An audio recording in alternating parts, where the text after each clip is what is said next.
grand and great designs, but none have room for me.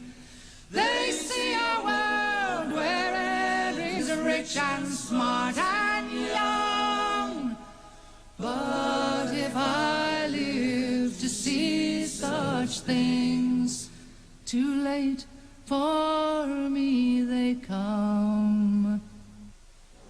In recent months, more than 1 million people, most of them young, have protested against a new economic order called globalization. This represents one of the greatest in the 60s.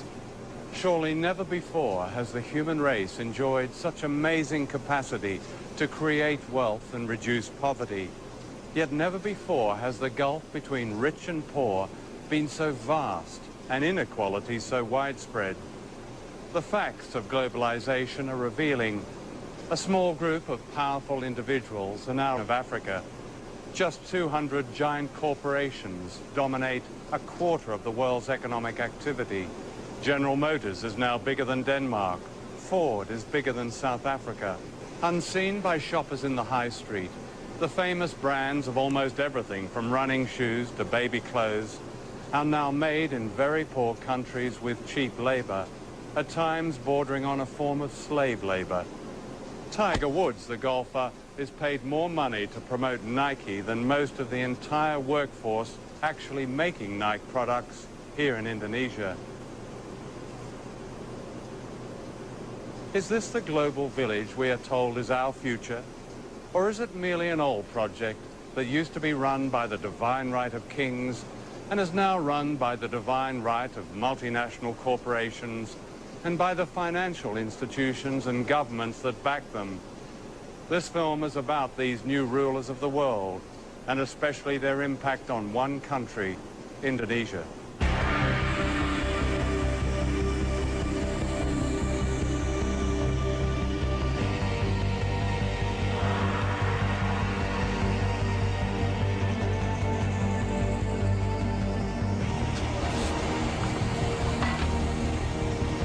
Indonesia is where the old imperialism meets the new.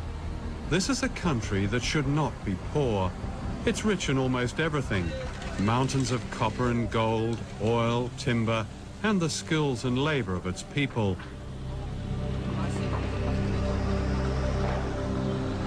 Colonized by the Dutch in the 16th century, Indonesia was plundered by the West for hundreds of years, a debt that is yet to be paid back. Ratusan tahun lamanya Indonesia itu dihisap oleh negara-negara utara. Bukan hanya Indonesia, semua negara-negara kulit berwarna. Sehingga Barat menjadi kuat, menjadi makmur, menguasai keuangan dan perdagangan sampai sekarang. Nah, sekarang didikte oleh IMF, oleh Bank Dunia. Negeri yang begini kaya diubah menjadi negara pengemis sekarang, Indonesia. Karena tidak adanya karakter pada elit.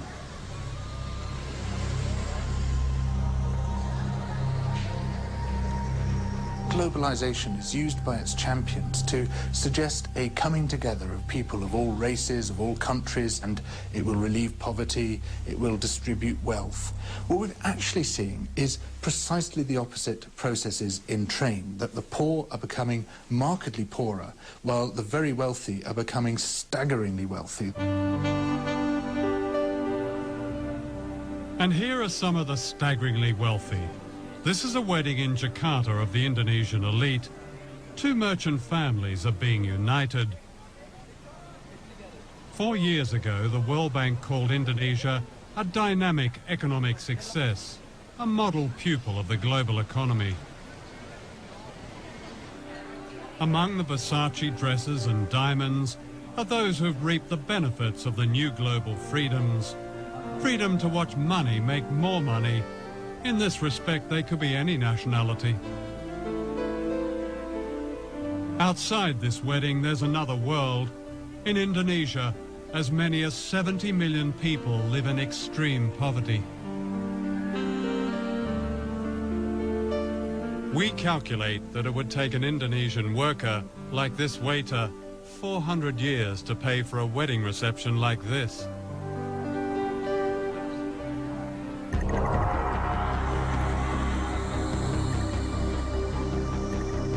Less than 5 miles away is the backyard of the global economy, the site of the dynamic success you don't see. This is a labour camp that's home to workers who make the clothes we buy in the high streets and shopping malls.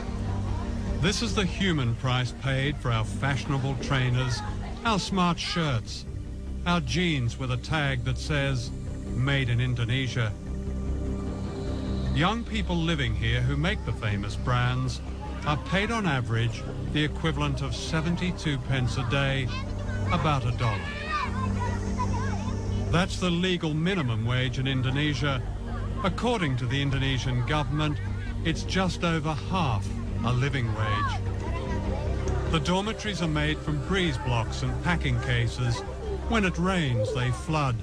There are open sewers and no clean running water. Many of the children are undernourished and prey to disease. While I was filming here, I caught dengue fever, carried by the mosquitoes which infest these slums. It kills children. The conditions here are not very different from workers' camps in other parts of Asia, in Africa and Latin America, where the famous brands are also made cheaply for lucrative Western markets.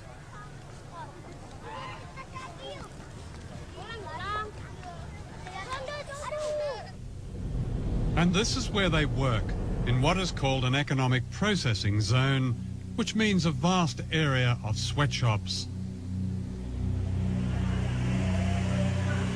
The factories may look modern, but once you step inside, you feel the claustrophobia of the workers, the sheer frenzy of their production, and you see their fatigue.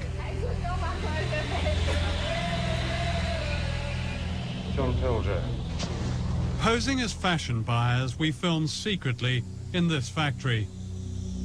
The factories are owned by Taiwanese and Korean contractors who employ cheap labor to make the products of famous brands such as Nike, Reebok and Adidas. We looked at one famous brand, Gap. The working conditions we found are by no means the worst. So you do Gap, of course. You do lots of Gap. And I mean the quality control of Gap, I think, is excellent. In the future, we are trying... We found more than 1,000 mostly young women working crowded together under the glare of strip lighting in temperatures that can reach 40 degrees centigrade. The only air conditioning is upstairs where the bosses are. Working hours can vary and can be increased dramatically when an urgent export order has to be met. We surveyed 5 factories regarded as typical, and I interviewed workers from all over Jakarta. You work a 24-hour shift with just a couple of breaks, and then 2 hours later you start another shift. So in effect you work a 36-hour shift. Saya kerja long shift itu dari jam 7.30 sampai pagi lagi 7.30, pas terakhirnya sore jam 18.30. Are you given any choice? Nggak bisa. What would happen if you refused to do this 24-hour shift? Ya mungkin ada hukuman, tapi belum pernah menolak sih. Jadi takut aja.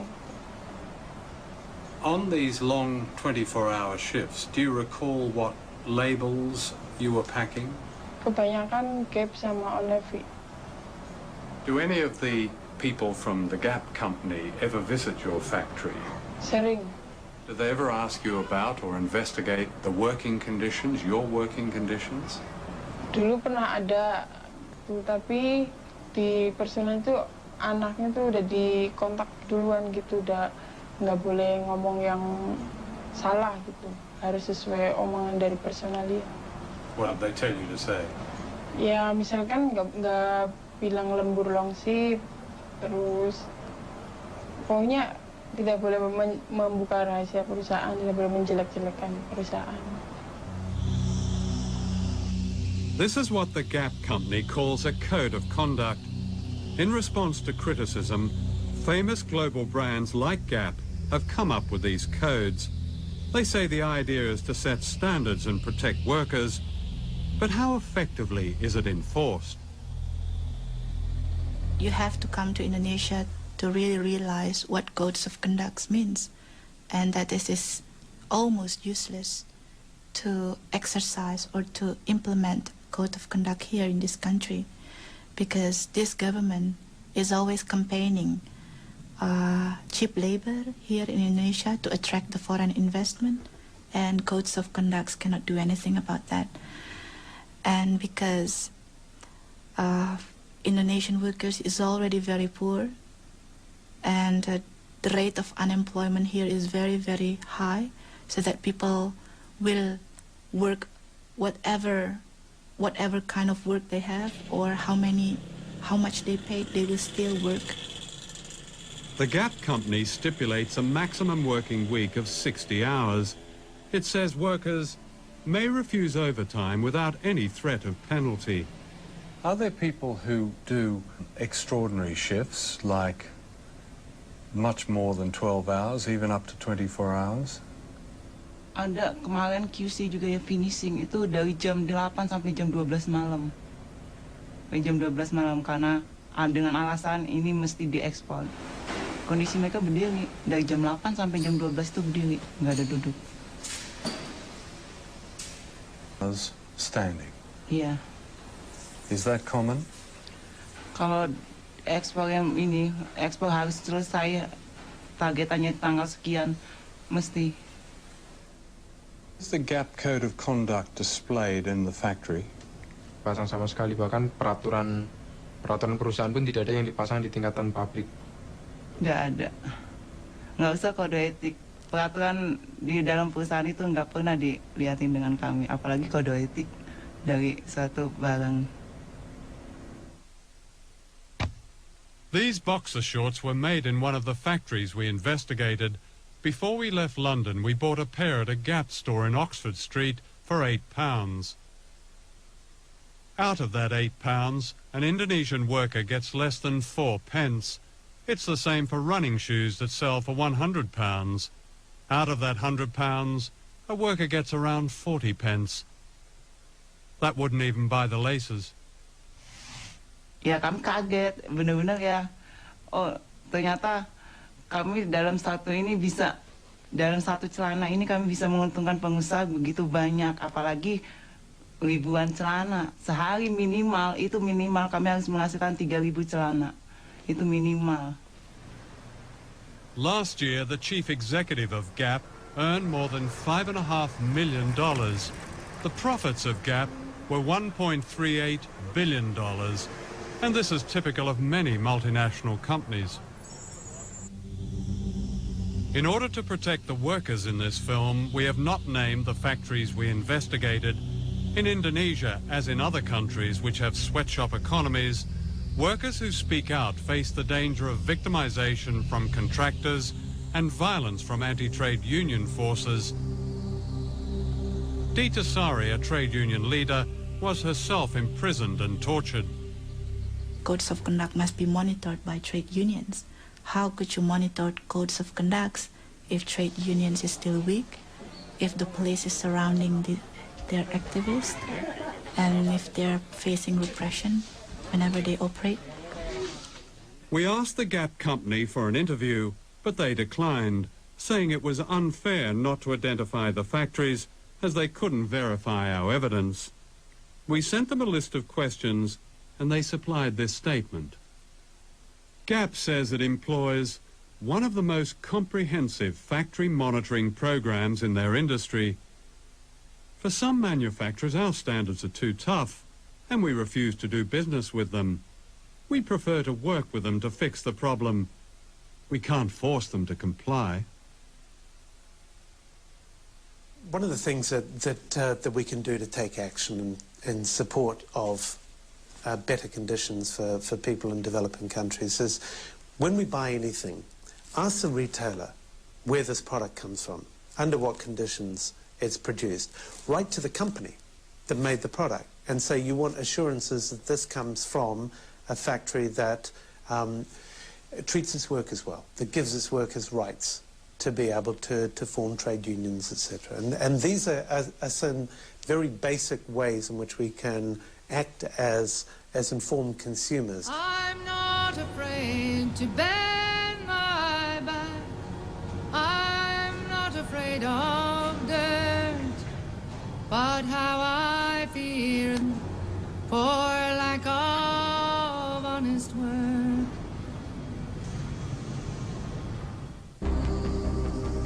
Globalization in Asia has a secret history.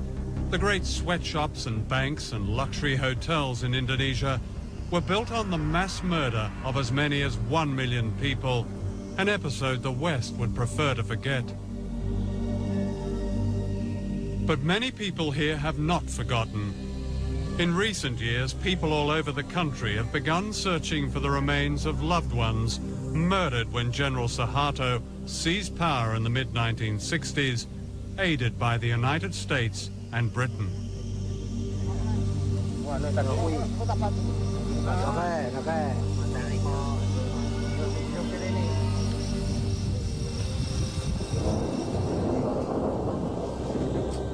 Until recently, the truth of this episode has remained so secret that this is the only known photograph of the atrocities.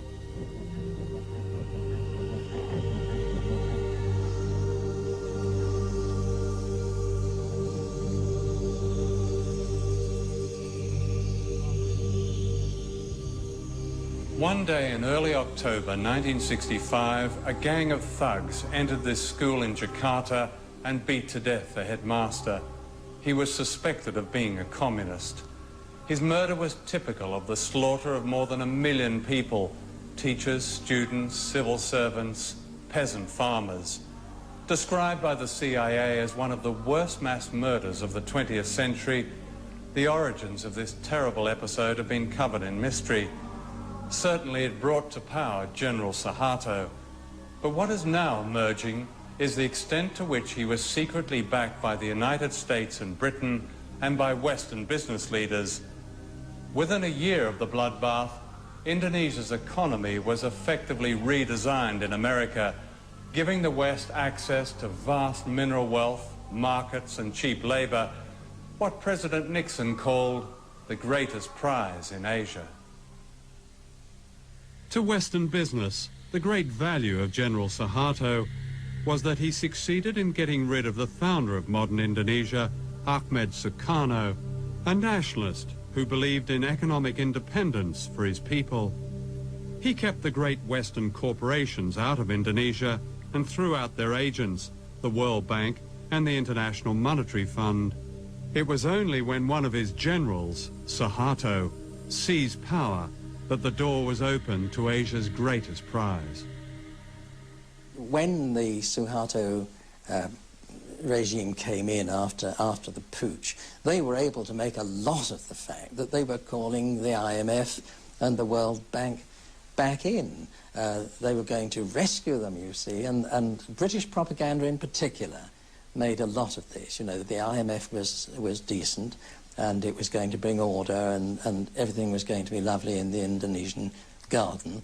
And as I say, a British diplomat still alive has said to me that was very much a part of the deal. Britain and the United States secretly conspired to back General Suharto. The American ambassador assured him that the US government is generally sympathetic with and admiring of what the army is doing.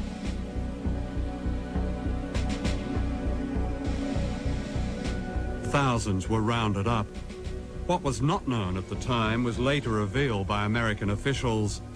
The CIA had supplied a list of 5,000 opponents to be assassinated, and embassy officials ticked off their names as they were murdered. The British ambassador recommended a little shooting as an essential preliminary to effective change. In the first few days, the British sources in particular purported not really to know what was going on. Of course they knew what was happening. I mean, there were bodies being washed up on the lawn of the British consulate in Surabaya. There were bodies floating all over the Malacca Strait and so forth. A man called Hadi Broto, a lieutenant colonel or something, was anxious to take some troops, Indonesian troops, from the east coast of Sumatra, from the northeast coast of Sumatra, to east and central Java, so that they could take part in what we now know was this terrible Holocaust, really. He found a Panamanian ship, and the ship sailed with the troops down the Malacca Strait, escorted by 2 British warships. So the British were directly involved in, as what you describe, as a Holocaust? Well, I would count that some sort of involvement, wouldn't you? The American press reported these events not as a crime against humanity, but in terms of their economic advantage to the West. Time magazine called them vengeance with a smile, and the West's best news for years. Others described a gleam of light in Asia. The seeds of globalization were planted in the bloodbath. In 1967, the Time Life Corporation sponsored a conference in Switzerland that planned the corporate takeover of Indonesia.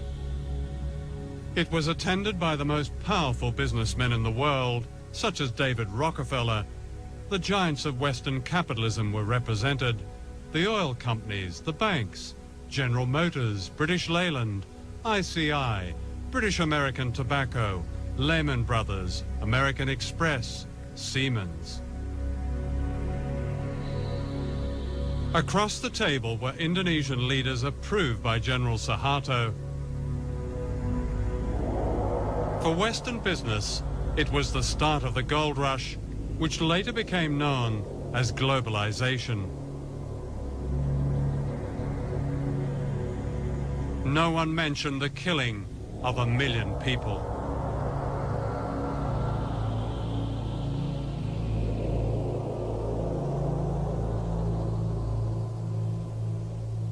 I've never, ever heard of a situation like this for any country, where global capital essentially holds a meeting with state and hammers out the conditions of their own entry into the country. The conference went on for 3 days. The first day was when the Indonesians spoke and essentially made their case. They divided into 5 different sections on the second day. Sectoral meetings, mining in one room, food services, light industry in another, banking and finance in another, Chase Manhattan was there, and simultaneously they hammered out policies that were going to be acceptable to these global investors on a sector-by-sector basis, with each of the people going around the table saying, this is what we need to see, this, and they basically designed the legal infrastructure for investment in Indonesia.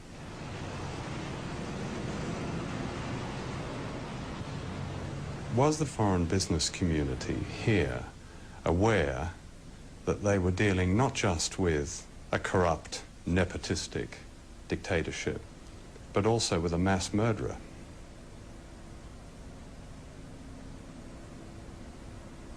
That's a very general question. Well, no, it's quite specific, actually. I mean, mass murder is mass murder.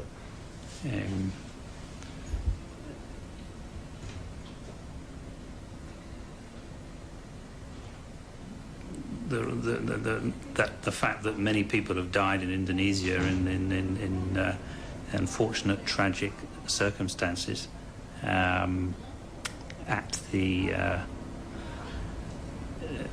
directly or indirectly as a result of the previous regime is hugely unfortunate. Whether if foreign investment had not been here, that would have prevented in any way those events occurring. Nobody has perfect vision on what might have been.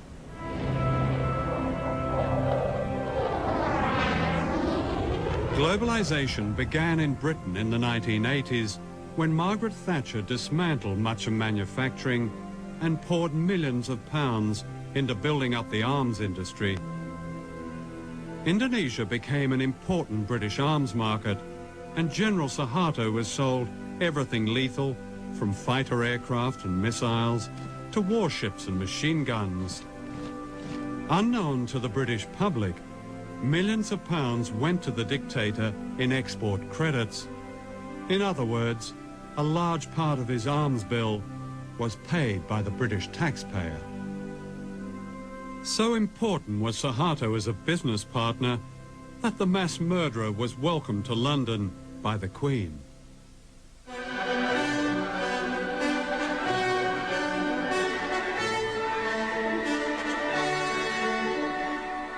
Who are the new rulers of the world? Their empire today is greater than the British Empire ever was. This is the center of this new empire, all within a square mile in Washington.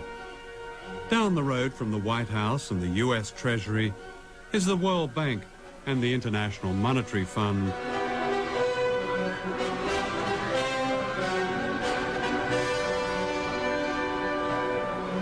These two bodies are the agents of the richest countries on earth, especially the United States. The World Bank and the IMF were set up near the end of World War II to rebuild the economies of Europe. Later they began offering loans to poor countries, but only if they privatized their economies and allowed Western corporations free access to their raw materials and markets. Debt has really been used as an instrument in order for the IMF and the World Bank to get their policies implemented in many developing countries.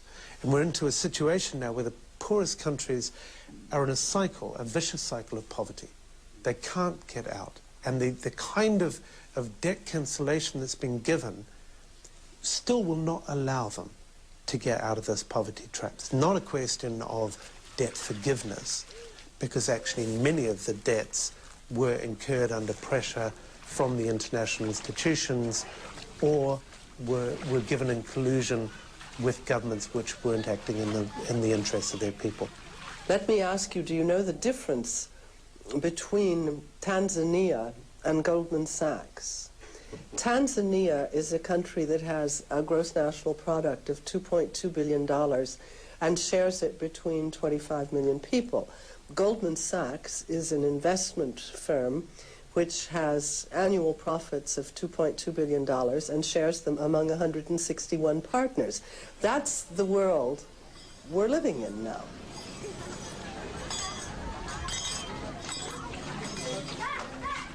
The World Bank says its aim is to help poor people, promoting what it calls global development. It's an ingenious system, a kind of socialism for the rich and capitalism for the poor. The rich get richer on running up debt, cheap labor, and paying as little tax as possible, while the poor get poorer as their jobs and public services are cut back in order to pay just the interest on debt owed by their governments to the World Bank. Here in Indonesia, where most people are poor, the handouts to the rich have been extraordinary, to say the least. Internal documents of the World Bank confirm that up to a third of the bank's loans to the dictatorship of General Suharto went into the pockets of his cronies and corrupt officials. That's around $8 billion.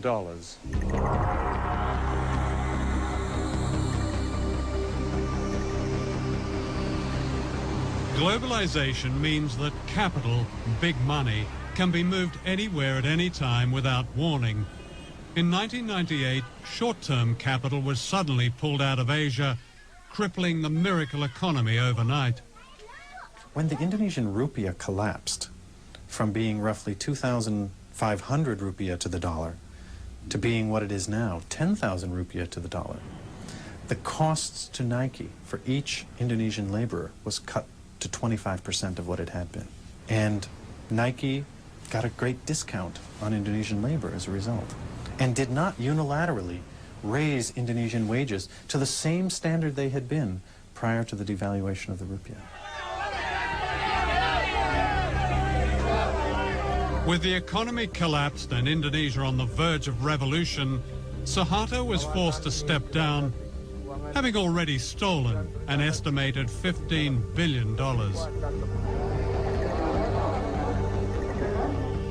During his reign of more than 30 years, Suharto had handed out public utilities to his family and cronies.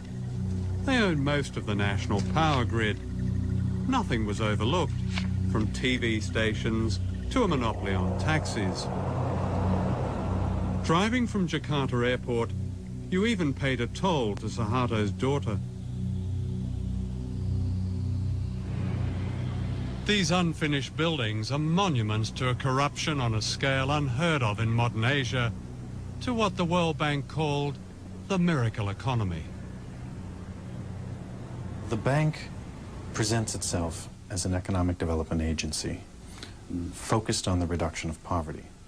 But in fact, the bank operated during the entire Cold War as an institution that distributed resources to mostly authoritarian regimes in the Third World that supported the West in the Cold War. So you had the irony of the West claiming that what they were defending in the Cold War was democracy and a certain vision of freedom, but doing so by upholding dictatorships like Indonesia around the world. What they did was they had plenty of projects, some of which surely were valuable, many of which were not. Every one of these projects, from the Indonesian government officials' point of view, was an opportunity to skim, to live a luxurious life, and the accumulated theft over the course of Suharto's new order, roughly 3 decades, was $10 billion that's unaccounted for, out of a total of about $30 billion that was loaned. And when I said to the Auditor General of the World Bank, what if a group of Indonesian citizens or even the government were to challenge the World Bank in the World Court over this loss of money? The citizens who bear the burden of this debt never got the money. Why should it still sit on their shoulders to be repaid? And his response was, we would be bankrupted. And I said, why? And he said, because this has gone on the world over. I went to Washington to interview the chief economist of the World Bank, Nicholas Stern. I asked him to explain how almost 30% of World Bank loans to Indonesia had been lost or stolen. We simply don't know what that number is. Many times. Your own internal report, August 97. I quote, we estimate that at least 20 to 30% of Government of Indonesia development budget funds will payments to government staff and politicians. That number was plucked out of the air. Lots of times we have to guess with numbers, and the person who wrote that was guessing. Somebody comes up with a number and it gets recycled. But a lot of money. I don't want to dismiss the issue. Just let's not get hung up on one figure, which isn't a particularly hard figure. But I mean, if it's a third of what the World Bank has put into one country... No, then it's a serious question.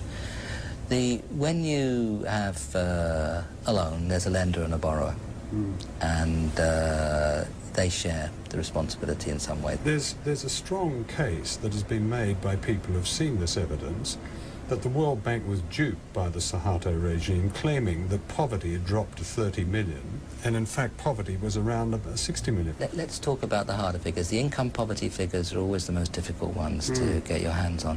But I think the illiteracy figures in the infant mortality figures are in this case probably more reliable. And there was some progress during that 30-year period, significant progress, I mean, cutting illiteracy by half and so on. That's a very important step forward, so let's not lose sight of that. In 97, the World Bank described the economy under Suharto in a famous report as absolutely dynamic, doing everything right, terrific, brilliant. You know, by that time, the whole Asian thing had already started to collapse. It wasn't until the following year that the World Bank, for the first time in 30 years, had anything to say about a regime that is guilty of mass murder. Why was there such a silence that seemed to a lot of people simply to be complicity with this murderous dictatorship? I think if we look back on our analysis of the economy and the politics at the time, we got a number of things wrong, and we have to understand that. We're going to get things wrong again. Not so many people called the Asian crisis before it happened. We failed along with That's your job, though, isn't it? You're all economists with fantastic degrees and brilliant backgrounds, and how can you get it that wrong? We're going to get it wrong some of the time. I think non-economists get it wrong a lot more often than economists. But this isn't a precise game, and there are going to be a number of occasions in the future where we get things wrong too. So globalization creates debts, and debts creates misery, creates unemployment, creates the crisis, creates privatization, a lot of states' enterprise being privatized. So people will have to pay more to have an access for instance, like health, education. So it's not natural. Debts is not natural. It's designed. So in effect, the money stolen by the Suharto family is being repaid. Yeah. By us, by the children. But none have room for me. Every day, more than $100 million is transferred in debt repayments from the poorest countries on earth to the richest. It is a debt that can never be paid back.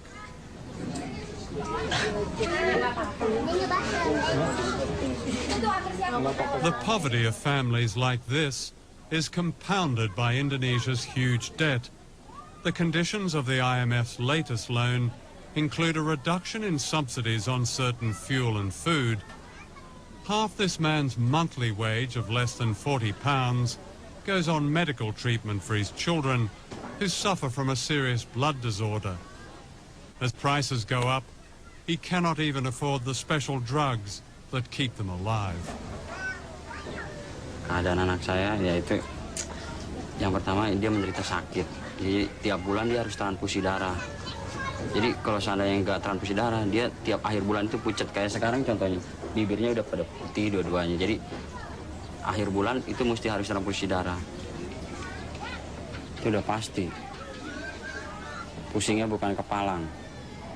Ya kalau seandainya saya sakit gitu nggak bisa masuk kerja, ya udah apa boleh buat. Paling kita bisa cari pinjaman buat berobat anak gitu. Nanti setelah kita kerja lagi baru kita bayar gitu. Kita cicil. Udah mandi kok Mbak Sis. Kalau seandainya gitu ya, barang-barang naik, sedangkan UMR gaji gitu naiknya nggak seberapa, ya kita otomatis ya kita serahin diri sama Tuhan aja deh. Mungkin yang jelas mungkin berobat pun kayaknya nggak bisa. Jadi kita pasrah apa adanya. Sebab gimana kalau kita paksain untuk harusnya setiap pagi anak-anak kasih teh manis, sekarang nggak. Susu juga nggak. Ya paling kita bisanya teriak sama pemerintah, ikut lewat FNPBI begitu. Kita tuntut pemerintah dengan supaya naikin UMR 100%. Yang penting sekarang kan alhamdulillah bisa ketemu buat berobat. Biar walaupun kita makan pakai ikan asin, tapi udah alhamdulillah. In the global economy, one American corporation dominates the world trade in food grains, while almost half the world's population, like this family, attempt to live on less than $2 a day.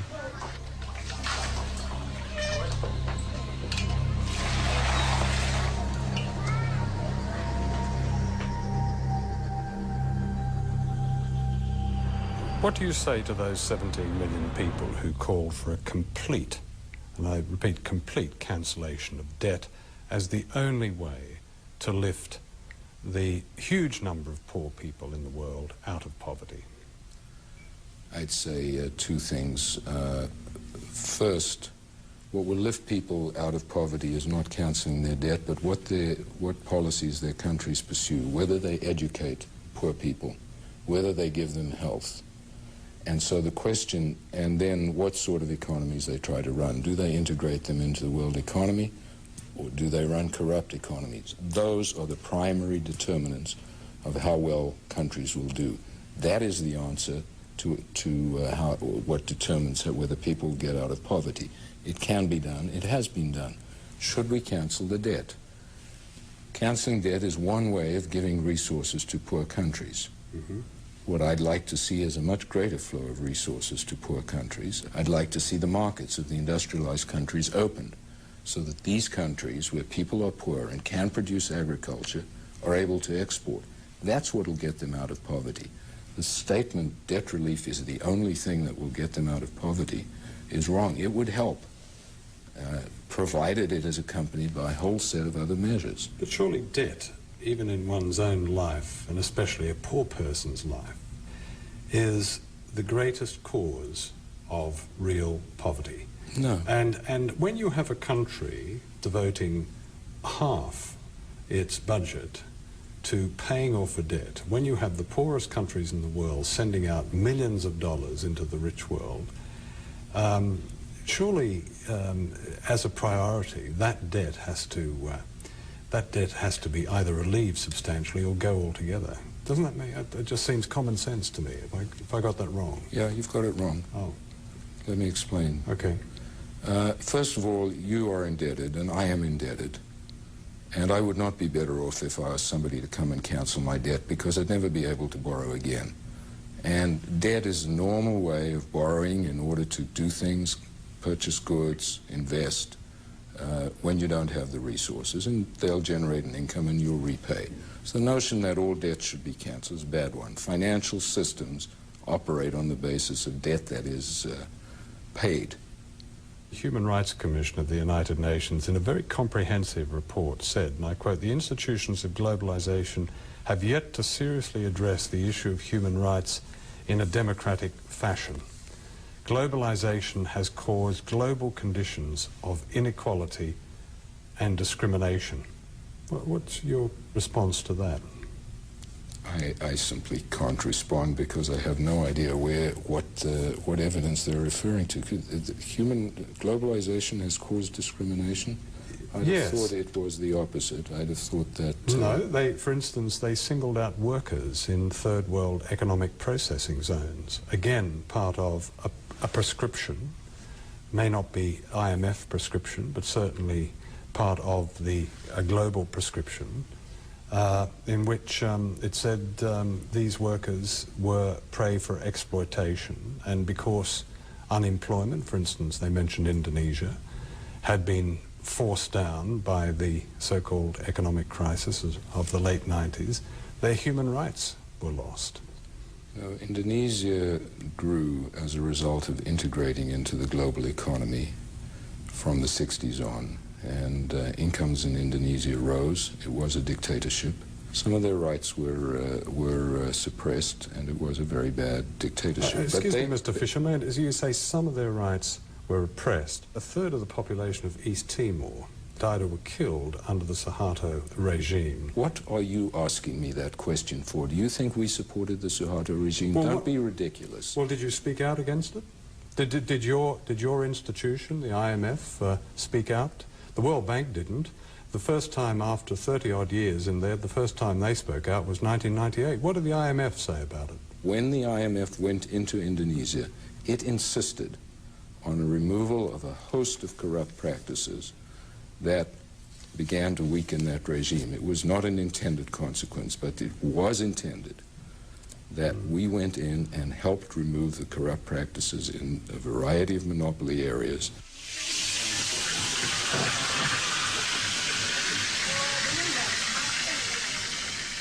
And because now the government, as recommended by the IMF, has already cutting off a lot of subsidies, not only oil and electricity, but also water and education and subsidies and agriculture.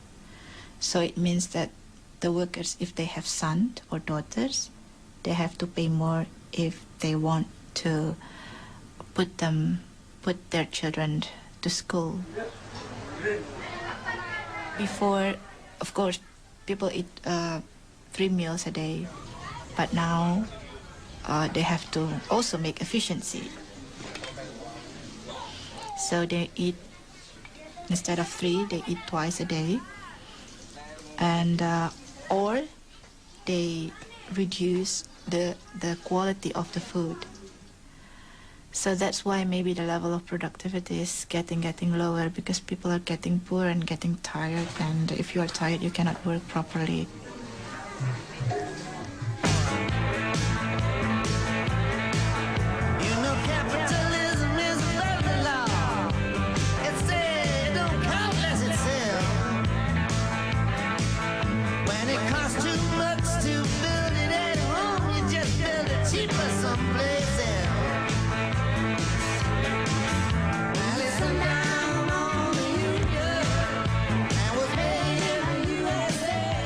Two years ago, thousands of protesters from all over the world converged on the American city of Seattle, where the World Trade Organization was meeting. This was news because it happened in America.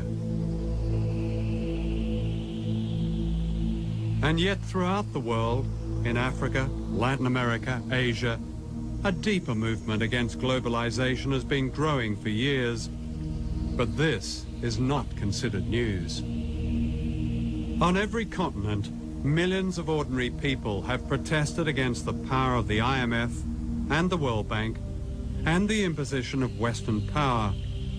People have marched and petitioned against privatization, against selling off their water, against turning their farms into suppliers for the dinner tables of the rich. Now the protests have spread to Western countries, from Seattle to Melbourne, London to Genoa. The coverage of these events follows a pattern. It seems it's only news when there's violence, even when the great majority of the protesters are peaceful.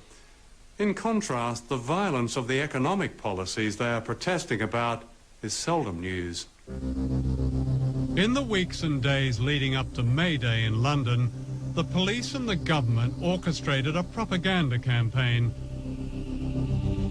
The aim clearly was to alienate the public from the demonstrators by representing them collectively as violent and by suppressing the very issues that have public support. The limits of tolerance are passed when protesters, in the name of some spurious cause, seek to inflict fear, terror, violence and criminal damage on our people and property. To Tony Blair, the rich getting richer and the poor getting poorer is a spurious cause. And when May Day came, 6,000 police turned part of London's West End into a giant detention camp. I think the issue of violence, which we're constantly asked about, is our main way in.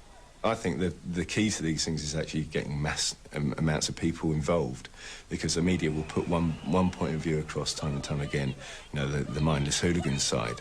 But when you think about the mass redundancies, the poverty, the starvation, the literal raping of a country through third world debt and what have you, you know, that is violence on a huge scale. It's genocide. The newest ruler of the world is the World Trade Organization based in Geneva. The Economist magazine calls it an embryo world government, and yet no one has voted for it. The effect of its policies make it illegal for governments to hinder the profits of big business. This is known as free trade. If there's one feature about the global economy, it's the companies have globalized. But we haven't regulated the global companies. And that's the change that we've got to put into this international system if we're ever going to get rules that are fairer to workers, fairer to the world's poor, fairer to all of those who are affected by this international production system. People can't stand by, they can't be spectators when we're faced with forces like this. They join this movement and the movement starts to gather momentum. Already we've had some extraordinary successes. We managed to stop the implementation of a crazy idea called the Multilateral Agreement on Investment, which would have allowed corporations to sue governments for the removal of any law which they didn't like. Now, that was being promoted, that idea, by the 29 most powerful countries on Earth. It was being promoted by all the major multinational corporations and all the big institutions such as the World Trade Organization. And a ragged band of dissenters around the world managed to stop it. We beat them. And if we can beat that, we can beat anything. What is with the people is the fact that the corporations and the superpower are using more and more fabricated propaganda. People can now see through the spin. People know they cannot believe anymore what is said. And the people are starting to withdraw their support. They're starting to say, no, a government that only protects the Pepsi and the Coke and the McDonald's is not our government. In rich countries like Britain, globalization is well advanced. The disastrous selling off of the railways and the creeping privatization of everything from healthcare to air traffic control. The financial pages celebrate a booming economy, yet 1 in 5 British children grows up in poverty. More than 10 million Britons live in poverty. And this is said to be a spurious cause.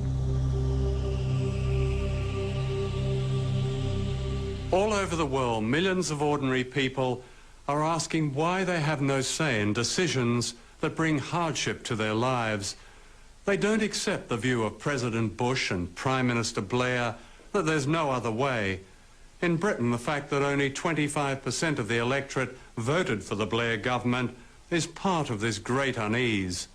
Why, people ask, should we accept a system of winners and losers, a system that puts a dollar sign on every public service and almost every human value? Why not abolish the World Bank and the IMF and the World Trade Organization and replace them with genuine trade and development institutions that are democratically accountable? And why not cancel a debt that condemns nations like Indonesia to poverty and disease? These are dangerous times. The one superpower left in the world has made its ambitions clear. This is a document of the United States Space Command. It says, the globalization of the world economy will continue with a widening between haves and have-nots. It says only military dominance will protect America's commercial interests. Why should we accept this? Why should our children have to face these divisions and dangers? None of them is God-given. All of them can be changed.